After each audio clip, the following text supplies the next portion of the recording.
A few years ago, astrophysicist Franco Vazza met his old friend Alberto Fetti, now a neurosurgeon, at a bar. As they caught up talking about Vazza's work on the universe's structure and Fetti's studies on the brain, they had an idea. Why not compare the two? Vazza, at the University of Bologna in Italy, did just that. He used statistics to compare the brain's neurons with the cosmic web, which is the pattern of matter across the universe. He looked at the number of nodes in each network and how closely they were connected. The results surprised him. The similarity is amazing, he says.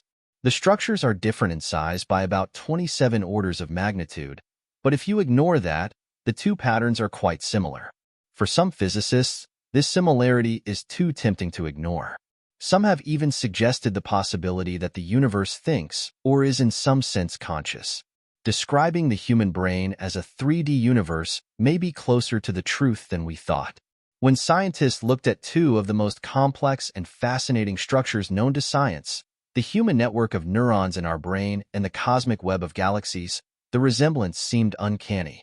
How would you react to the thought that the very chair you're sitting on is made up of tiny particles that harness some type of rudimentary experience? How would you respond to the idea that the potted flower next to your chair, as well as the four walls surrounding you, possess an internal mind? What if the world around you was not an inanimate stage upon which you, the owner of a soul, played the lead role, but was instead fully awake just like you? This is called panpsychism, or the theory that everything has a mind or a mind-like quality. The concept of panpsychism has been around for hundreds of years. Italian philosopher Francesco Patrizzi coined the term in the late 16th century. The idea dates back even further, though, to ancient Greece, when astronomer, mathematician, and pre-Socratic philosopher Thales said that everything is full of life. One of the world's best-studied philosophers, Plato, said that the world is indeed a living being endowed with intelligence. The fact that empirical sciences can't explain how matter creates conscious experiences has recently renewed interest in panpsychism. Developments in neuroscience, psychology, and quantum physics have also contributed to this renewed interest. For some, panpsychism offers a simple solution.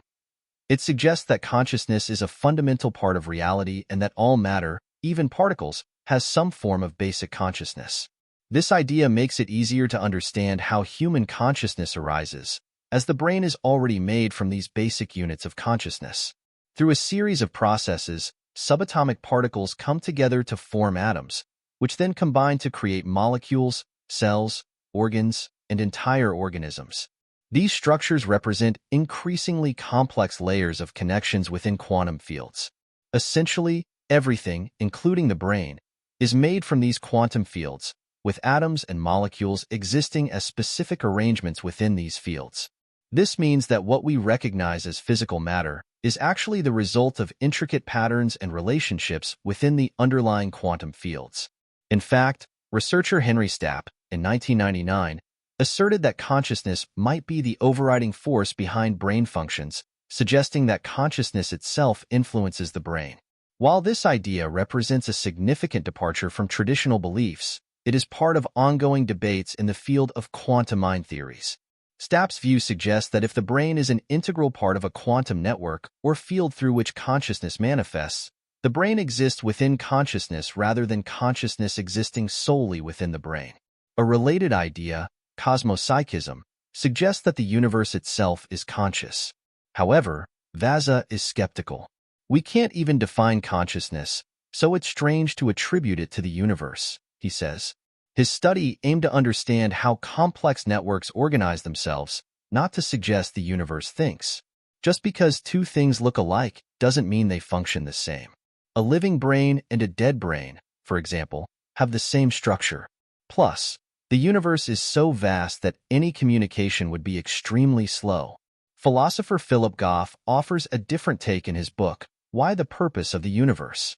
He suggests that if particles are seen as manifestations of quantum fields, these fields could be the basic units of consciousness. Goff doesn't think this means the universe can think reflectively, but he wonders if this fundamental mind could influence the universe's evolution over time. Whether any of this is true is currently beyond scientific proof. Perhaps the rise of panpsychism reflects changes in society more than the universe. In the ever-expanding realm of human understanding, our perception of the universe has undergone profound transformations, each era marked by a distinct metaphor mirroring the scientific paradigms of the times. During the Industrial Revolution, the universe was seen as a machine, and during the Digital Revolution, the brain was compared to a computer. As our understanding of the cosmos has advanced alongside technology, we now find ourselves in an era dominated by artificial intelligence and machine learning. In this contemporary context, a new metaphor emerges: the universe as a vast neural network. With growing ecological awareness, it's not surprising that we're turning to more organic metaphors. But the thing is that our brain is made up of a complex network of nearly 100 billion neurons that form 100 trillion neural connections. These neurons are organized into networks of nodes, filaments, and clusters that shape your thoughts, feelings, and emotions. But these neurons make up less than 25% of the mass of your brain, leaving the remaining 75% as water. In a bizarre coincidence, the observable universe also contains an estimated 100 billion galaxies. The teetering balance between the pull of gravity and the accelerated expansion of the universe forms a cosmic web. The web of string-like filaments composed of ordinary and dark matter galaxies cluster at the intersections of these filaments, leaving empty spaces between them. This cosmic web looks surprisingly like a network of neurons. Interestingly, scientists estimate that only about 25% of the matter in the universe is visible. The other 75% is dark matter. Although the relevant physical interactions in the above two systems are completely different, their observation through microscopic and telescopic techniques has captured a tantalizingly similar morphology, to the point that it has often been noted that the cosmic web and the web of neurons look alike. Vaza and Fetty write in their paper published in Frontiers in Physics. Despite these obvious similarities, the scientists wanted a more detailed comparison of the two systems. They used power spectrum analysis, a technique from astrophysics, to study the large-scale distribution of galaxies. They measured tiny fluctuations across different spatial scales in both a galaxy simulation and sections of the brain's cerebellum and cerebral cortex. Our analysis showed that the distribution of the fluctuation within the cerebellum neuronal network on a scale from 1 micrometer to 0.1 millimeters follows the same progression of the distribution of matter in the cosmic web, but of course on a larger scale that goes from 5 million to 500 million light-years, Vaza from the University of Bologna in Italy said in a press release. The researchers also compared the power spectra of other complex systems like tree branches, clouds, and water turbulence, but none matched the similarity of neurons in the universe. However, power spectra don't reveal system complexity.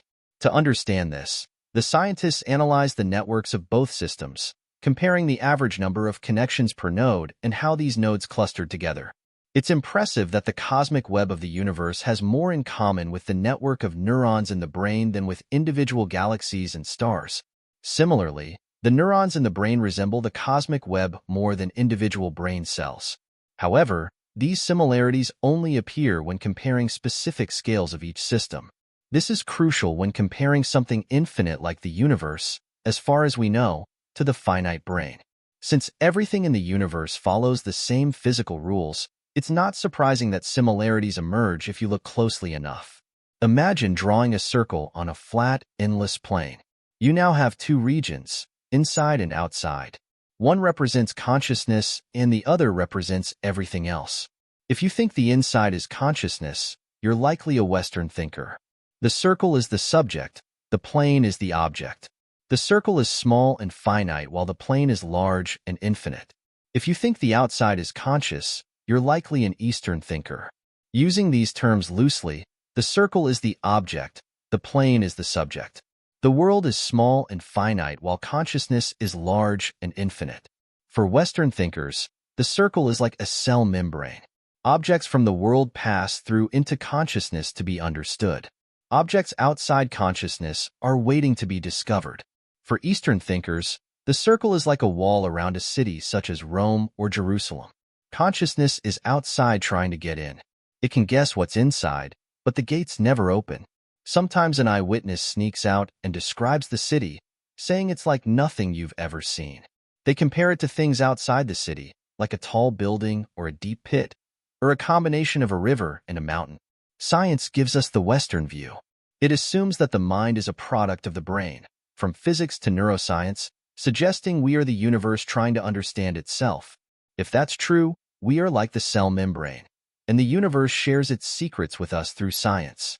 Philosophers have long argued that this isn't true. We are not the universe trying to know itself. We are consciousness trying to piece together what we think the universe is like, similar to archaeologists studying an ancient buried city.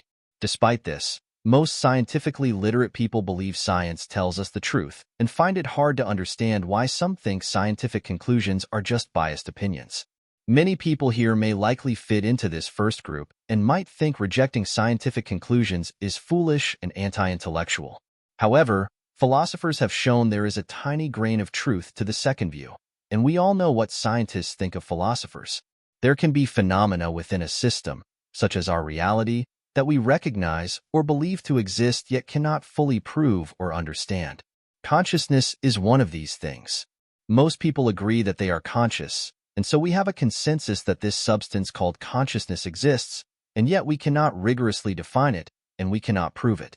In the Wigner and von Neumann interpretation of quantum mechanics and in the self-simulation hypothesis developed at quantum gravity research, there is a framework where an observer's awareness or knowledge of something in physical reality forces the universe to update the wave function of that system. As Everett, the author of the Many Worlds interpretation, argued, the only real wave function is the universal wave function.